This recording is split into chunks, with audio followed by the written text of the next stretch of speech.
Hola, me llamo Felipe Mosquera, soy estudiante de doctorado en the Catholic University of America en Washington, D.C., en Political Theory, teoría política, y me estoy especializando en Gaspar Melchor de Jovellanos y el pensamiento político hispánico ilustrado y en general el pensamiento político hispánico liberal, ¿no? Liberal desde un punto de vista europeo o con esas ideas, no tanto en relación con el pensamiento liberal, o por así decir, cuando se dice liberal, cuando uno se refiere a una persona que es liberal en el mundo anglosajón o sobre todo en Estados Unidos, ¿no? Lo primero que me gustaría decir es quién es Jovellanos y qué es Jovellanos, ¿no? ¿Qué supone Jovellanos en el pensamiento político hispánico? ¿Qué supone Jovellanos en el pensamiento político global, en la teoría política, ¿no? Jovellanos es un puente. Y esto es un poco lo que me gustaría transmitir en este webinar. Jovellanos es un puente entre el antiguo régimen, entre ese antiguo régimen en este caso de Fernando VII, de Carlos IV, ¿no? Su padre, a una España moderna o a la modernidad entendida como que nace en la Revolución Francesa, si entendemos modernidad como eso, ¿no? Y esto es lo que quiero transmitir. Jovellanos como puente entre el antiguo régimen y la edad moderna, o la España moderna, o el Estado moderno. Jovellanos como puente también entre un pensamiento restaurador del antiguo régimen, que es lo que sucede años más tarde de la Constitución de Cádiz de 1812, en la cual Jovellanos tiene una influencia importante. Jovellanos es puente entre los restauradores, que pretenden volver al antiguo régimen, y los revolucionarios, que pretenden cambiar todo, no respetar, por así decir, la tradición y lo que Jovellanos llegaría a llamar, junto con Burke o con Hume, la constitución histórica. Él entiende, junto con Martínez Marina, que es otro pensador hispánico, contemporáneo a Jovellanos, más joven que él, ¿no? Que hablan de la constitución histórica de la monarquía hispánica, hablan de España como un conjunto más amplio geográficamente de lo que hoy entendemos como España, porque tienen en cuenta a América, Asia, África, y en cierta manera, y para acabar un poco esta introducción, Jovellanos es un punto esencial en el pensamiento político hispánico porque une dos mundos que muchas veces pensamos que están desunidos. Sobre todo me da la sensación por ignorancia, ¿no? Cuando pensamos en la ilustración, directamente pensamos en la ilustración francesa o inglesa. Cuando pensamos en el liberalismo o en el pensamiento liberal, pensamos en Adam Smith, ¿no?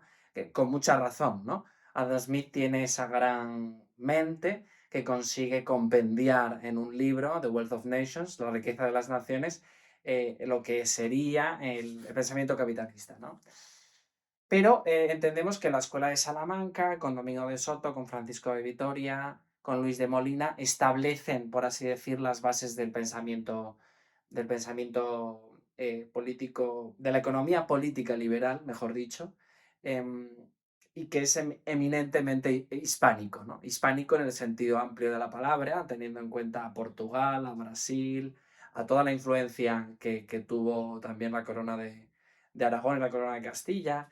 En un sentido muy amplio, podríamos decir que los que empiezan con el pensamiento, con la política económica, perdón, con la economía política liberal, son Domingo de Soto, podríamos incluir ahí a Santo Tomás de Aquino, es decir, son los escolásticos tardíos de la Escuela de Salamanca, de Coimbra también, tiene también una participación.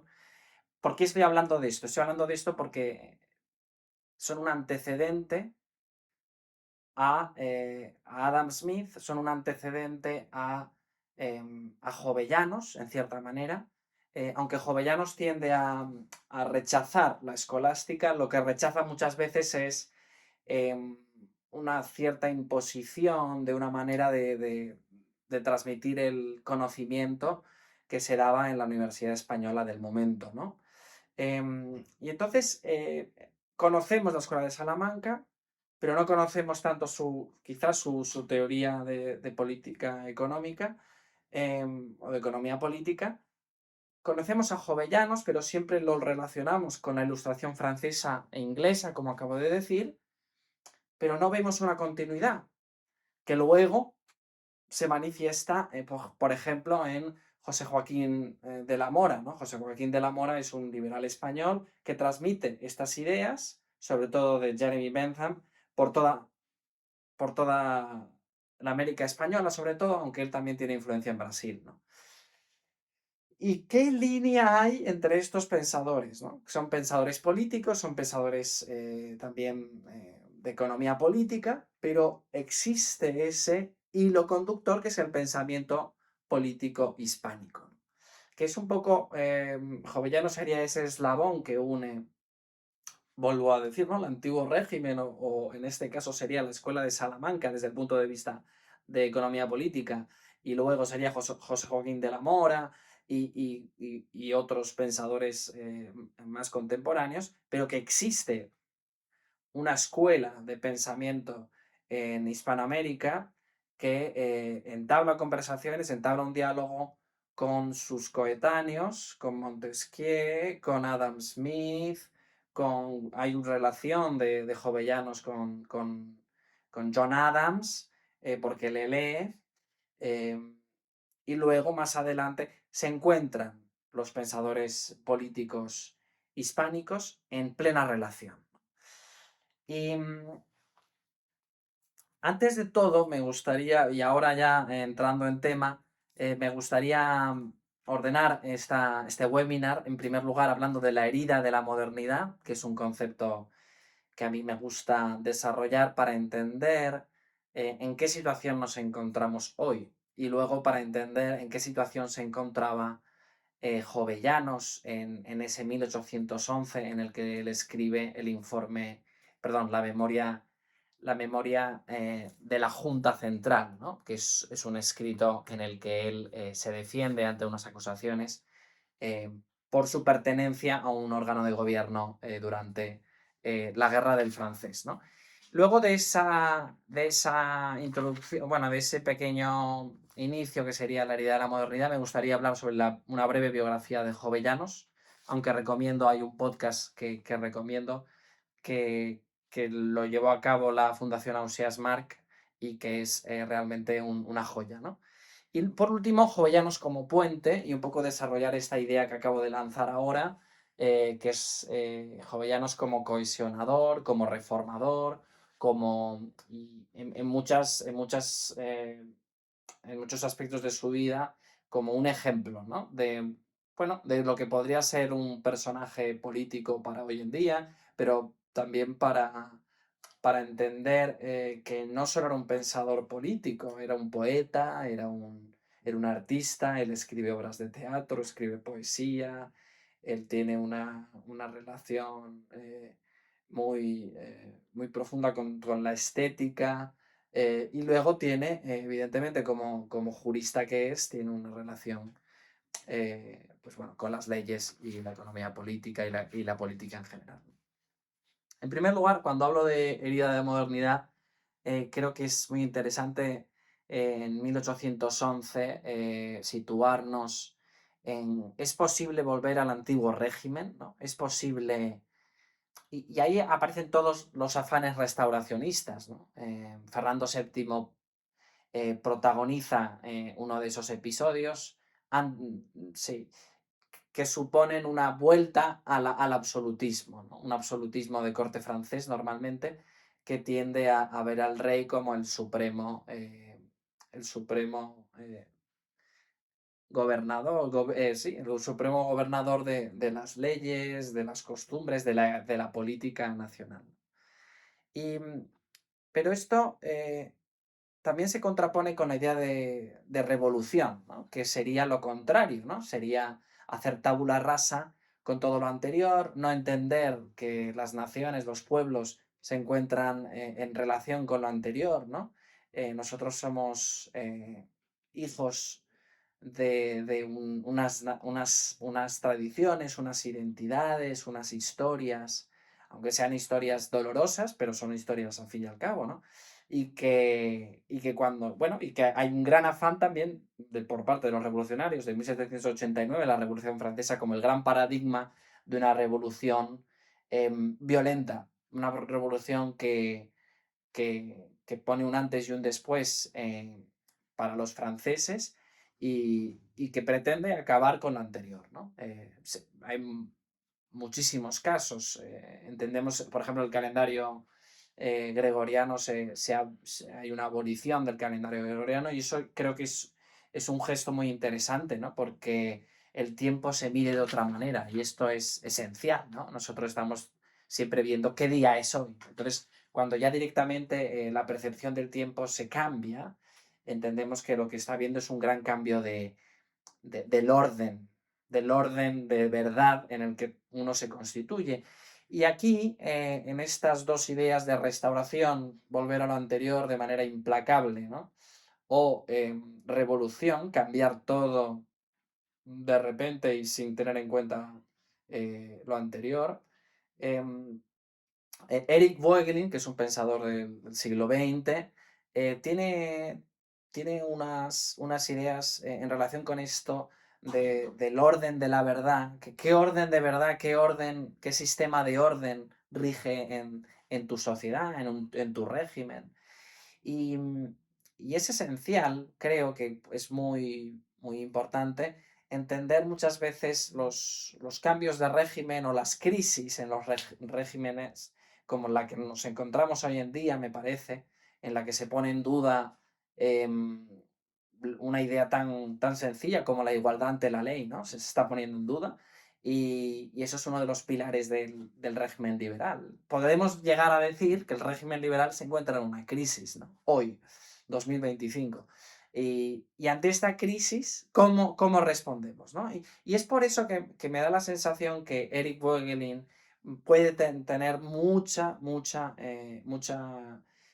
importancia, nos puede dar mucha luz a la hora de entender que cualquier cambio se encuentra dentro de un sistema de verdad, por así decirlo, ¿no?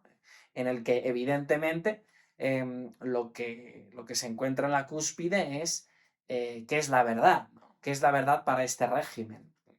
Y muchas veces cuando encontramos, eso dice Eric Boydin, cuando encontramos un choque entre civilizaciones, lo que encontramos al final, lo que vemos, es un choque entre sistemas de verdad.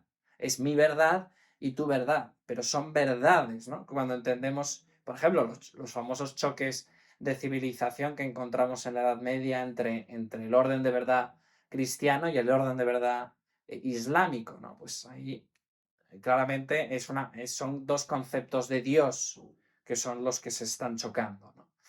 Y que a partir de ahí, pues encontramos que se crean instituciones, se crean símbolos, eh, pero todo emana del concepto de verdad último, que en este caso es la idea de Dios que cada uno de los regímenes tiene.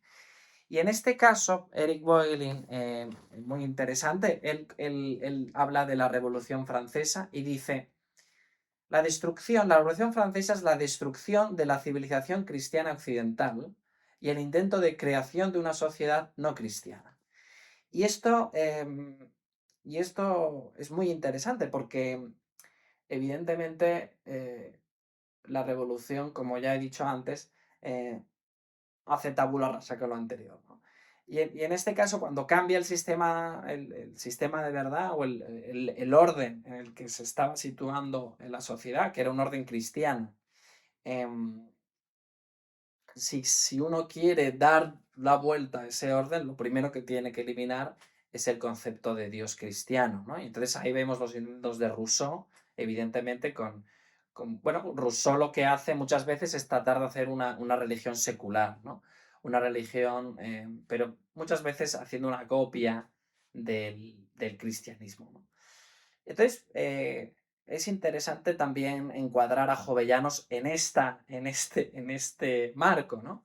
Em, Porque Jovellanos no renuncia de la fe cristiana. Él personalmente es católico, muere católico, vive católico y no renuncia, ni tampoco está en desacuerdo con las enseñanzas de la Iglesia. Sí renuncia Jovellanos del clericalismo, sí renuncia Jovellanos de una estructura de la Iglesia Católica de un carácter administrativo, pero eso es muy diferente a ir directamente contra la idea de Dios cristiano, que la Revolución Francesa, evidentemente, bueno, evidentemente, como dice Eric Voegelin, sí que pretendía, ¿no? Entonces, ¿y qué entiende Eric Voegelin por restauración? Y él dice, la restauración trata de restaurar el orden del sistema político que ha sido perturbado por los acontecimientos revolucionarios con su culminación en el terror, ¿no? Y ahí encontramos que Voegelin, evidentemente, hace una descripción eh, muy, muy sencilla, ¿no? Pues restaurar, porque había habido los años del terror, eh, vamos a volver a lo anterior, ¿no? Y la tercera vía, por así decirlo, o el tercer concepto que aquí podría surgir, que Eric Voegelin también escribió sobre esto, es la reforma, ¿no? Eric Voegelin no se refiere a la reforma política de una manera tan directa como acaba de describir Restauración y Revolución, pero sí que habla diciendo aquellos que vengan, ¿no? Aquellos que hagan un cambio en un régimen, tendrán que tener cuidado de no descartar todo lo nuevo, pero tampoco de no olvidar lo viejo. Bueno, entonces esto es un poco ambiguo, ¿no? Pero muchas veces el pensamiento político reformador o que trata de reformar políticamente una institución es ambiguo. Se sitúa en los grises, se sitúa en la realidad que no tiende a ser la realidad blanco-negro, ¿no? Y aquí entra también algo que no voy a desarrollar en este webinar, que es el pensamiento moderado, ¿no? Los moderados, que muchas veces lo tendemos a relacionar con personas equidistantes o personas muchas veces que no tienen el coraje o la convicción para llevar a cabo un cambio, ¿no? Cuando en realidad los reformadores son eminentemente estadistas o pensadores políticos que tratan de conjugar lo antiguo y lo nuevo, la tradición y la innovación, que no es nada fácil, ¿no? Pero que muchas veces es lo más justo y es lo que la sociedad muchas veces reclama, ¿no? Porque es evidente que la sociedad en 1789 en Francia reclamaba un cambio. ¿Acaso la sociedad reclamaba el cambio de la violenta revolución, de la destrucción, por así decirlo, el intento de destrucción del, del orden occidental y cristiano? Muchas veces vemos que no. Cuando Napoleón llega al poder, todo el mundo está contento, que va a haber orden, ¿no? Pero luego tampoco quieren ese orden, ¿no? O la restauración enseguida se vuelve frustrada porque tampoco quieren volver al absolutismo, ¿no? O sea, ni restauración ni revolución, reforma. Y aquí encontramos a Jovellanos como puente, ¿no? Entre la revolución y la restauración, estableciendo y proponiendo una reforma. Y aquí vamos directamente a la biografía, que vuelvo a hacerme eco bueno, que es conveniente, por ejemplo, el profesor Caso tiene una biografía mucho más extensa de lo que voy a decir. O sea, Gaspar Melchor de Jovellanos nace en Asturias, en Gijón, en Asturias. Él nace en una familia noble. Luego en un principio él pensaba entrar en la iglesia, quizá como sacerdote, como canónigo, hacer una carrera eclesiástica, ¿no? Y por eso él estudia Derecho en Oviedo, Ávila y Alcalá, las universidades de Oviedo, Ávila y Alcalá. Fue destinado a cargos judiciales en 1767 en Sevilla. em, Él nace en 1744, esto no lo he dicho, es decir, nace a mediados del siglo XVIII. Y en esta época, ya cuando él está en Sevilla, 1767, el rey de España, Carlos III, había iniciado las reformas borbónicas, ¿no? Que consistieron en un intento de modernización del Imperio Español, de acuerdo con las ideas de la Ilustración. En Sevilla, Jovellanos conoce a Pablo de Olavide. Pablo de Olavide es un ilustrado, nacido en Perú, gobernador de Sevilla, em, que es el que le abre la puerta a las ideas de la Ilustración. Sobre todo Pablo de Olavide tiene bueno, ideas reformadoras en relación con la educación, ideas ilustradas, ¿no? Creo que Jovellanos es muy interesante entenderle por sus amigos, ¿no? Y esto es algo verdaderamente impresionante y de una nobleza em, inédita, que es que Jovellanos es una persona que tiene amigos, es un amigo de sus amigos. Y ahí es cuando más tarde, en 1778, tiene un nuevo cargo judicial en la ciudad de Madrid y ahí es cuando conoce al marqués de Campomanes, que tiene una estrecha relación con la corte, ¿no? Y por lo tanto Jovellanos empieza a relacionarse con la corte. Y aquí también aparece otro amigo suyo, un buen amigo suyo, que se llama Francisco de Cabarrús, que como él es un buen amigo, Jovellanos es buen amigo de sus amigos, le causará problemas esta amistad, como veremos más adelante. La obra más destacada es de economía política, el informe sobre la reforma agraria de 1795, en el que él pretendía eliminar la concentración de propiedad, que en este caso se encontraban propiedades en manos muertas, que se solía decir, que se ha solido decir, en manos, sobre todo propiedades de la nobleza y algunas de la Iglesia católica.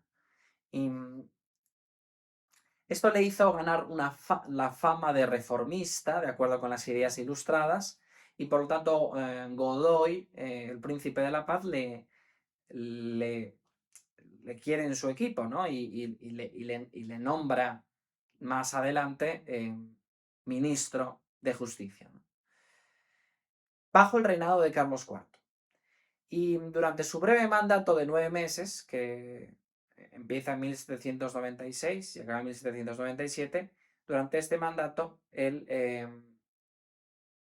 entiende y él comienza primero la reforma de la Inquisición. Sobre todo Jovellanos tiene una idea detrás que es bueno, la modernización de la Universidad Española y la reforma universitaria, asemejándola al sistema francés, pero no necesariamente francés. Tienen una idea también de introducir las ciencias naturales, las matemáticas, la física, en todo el currículum que ya existía previamente, pero bueno, subrayarlo de manera más importante, ¿no? Y luego también él tiene problemas, ¿no?, en la corte con estas ideas de reformadoras y de hecho es lo que le lleva más adelante bueno, a que le cesen en 9 meses del ministerio y luego que él se tenga que ir al exilio, ¿no? Y luego en el exilio, más adelante, esto no acaba, ¿no? Esto no acaba porque en el exilio, cuando él está en el exilio, que es Gijón en realidad, Godoy, el mismo Godoy bueno, que le había auspiciado en el gobierno, le encarcela, ¿no? Y entonces ahí ya es un exilio más importante y le envían a Mallorca, ¿no? Él está unos años encarcelado en Mallorca, y ahí es cuando elabora un tratado sobre educación pública, instrucción pública, y también desarrolla bueno, toda su tendencia artística, ¿no? Es muy interesante porque sus enemistades provenían de ver en Jovellanos un afrancesado, una persona que lo que pretendía era llevar a cabo la Revolución Francesa en España, ¿no? O sea, es decir, tumbar el orden establecido. Pero Jovellanos para nada pretende eso, ¿no? Jovellanos es un reformador, acepta la tradición y acepta la innovación. Y en eso se puede ejemplificar en la idea de que Jovellanos no reniega de su fe católica, aunque los principales opositores muchas veces eran clérigos, ¿no? Pero también había clérigos que estaban de acuerdo con él. Es decir, esto no es una cuestión tan sencilla como decir Jovellanos era un secularizador. En concreto, Jovellanos no era un secularizador, ¿no? Porque Jovellanos, de hecho, en estos años de Mallorca, él en un principio está en una cartuja en Mallorca y él tiene una viva vida espiritual. Él lo narra en sus diarios. Él tiene una relación, lo dice él, ¿no? Con Dios muy viva y no reniega de su fe católica. Creo que es un tema muy interesante para estudiar, ¿no? Como él es un católico anticlerical, ¿no? Que como ya establecen algunos autores. Entonces, más adelante, bueno, ya liberan a Jovellanos de la cárcel y él entra de lleno en la invasión napoleónica. En 1808 le liberan, pero también, por desgracia, empieza a suceder la invasión napoleónica. Y es ahí donde él tiene una destacada figura en la Junta Central, rechazando la propuesta por parte del gobierno de José Bonaparte de conformar parte como ministro de Interior de este gobierno que pretendía llevar a cabo José Bonaparte. Aunque Francisco de Cabarrús, su amigo, que le había llevado en muchas cosas a la enemistad por parte del sector más reaccionario, podríamos llamarlo así, su amistad con él, su lealtad con él antes la había llevado a la enemistad de un gran parte de la política española, pero ahora es en ese 1808 en el que él renuncia a una propuesta de Cabarrús de conformar el gobierno de José Bonaparte como ministro de Interior. Le hacen el nombramiento, le nombran ministro del Interior de este nuevo gobierno y él lo rechaza. Y entonces, y dice, pero yo tengo que hacer algo, ¿no? Y entonces ahí es cuando conforma la Junta Central como representante de Asturias y es uno de los patriotas, ¿no? Por lo tanto, esa idea de que Jovellanos es un afrancesado, Jovellanos es un ilustrado, pero es eminentemente hispánico. Jovellanos entiende que él debe de ponerse en el lado de aquellos que defienden, en su caso defendían al rey, Fernando VII, que se encontraba encarcelado, y defendía las ideas de la libertad también, además. Entonces, al mismo momento, las ideas del liberalismo, aunque estaba incipiente, ¿no? Y entonces ahí es cuando él tiene una gran influencia, pero trabaja en conjunto con otros intelectuales.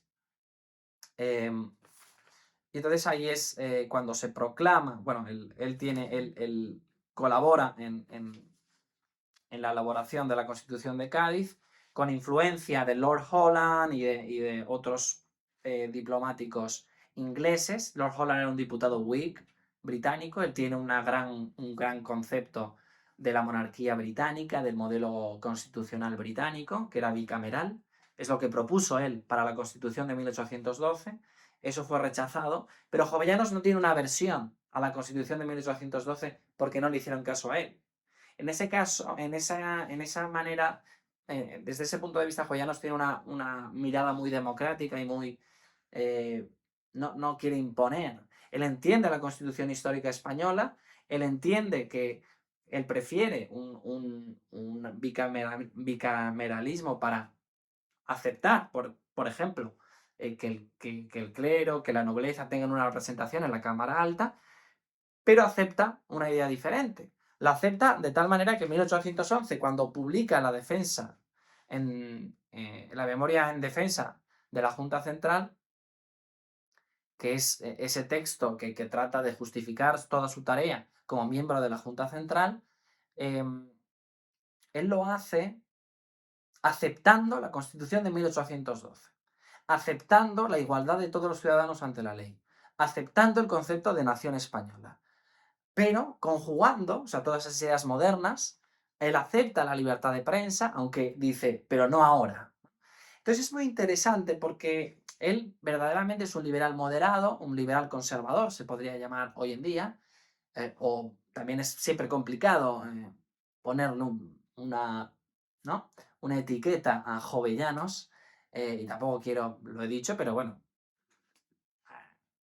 los autores disputan sobre esto, es una cuestión. Y entonces es cuando, en 1811, después de escribir esta memoria en defensa de la Junta Central, cuando muere en el puerto de Vega, huyendo de las tropas napoleónicas. Y creo que esto es una imagen realmente muy aleccionadora, ¿no? Jovellanos, como acabamos de ver, tiene una vida de amistad con personajes importantes de la política española. Él es ministro, lo nombran también ministro de la otra España, de la España revolucionaria, pero también le han nombrado ministro de la España del antiguo régimen. Pero en realidad Jovellanos es ministro de la tercera España, de una España reformadora, una España que acepta la tradición de la Constitución histórica española, pero también acepta la idea de la modernidad. Y entonces aquí está la idea a la que vuelvo, que es Jovellanos como puente, ¿no? Y como creo que es uno de los iniciadores del pensamiento político hispánico ilustrado, y por así decir también del pensamiento político hispánico liberal, ¿no?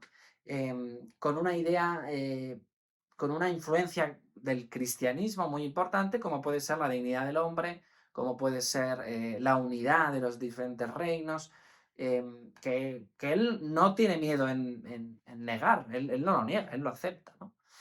Y entonces encontramos que, bueno, encontramos que esto ha sido una cuestión muy, muy tratada por diferentes autores y que,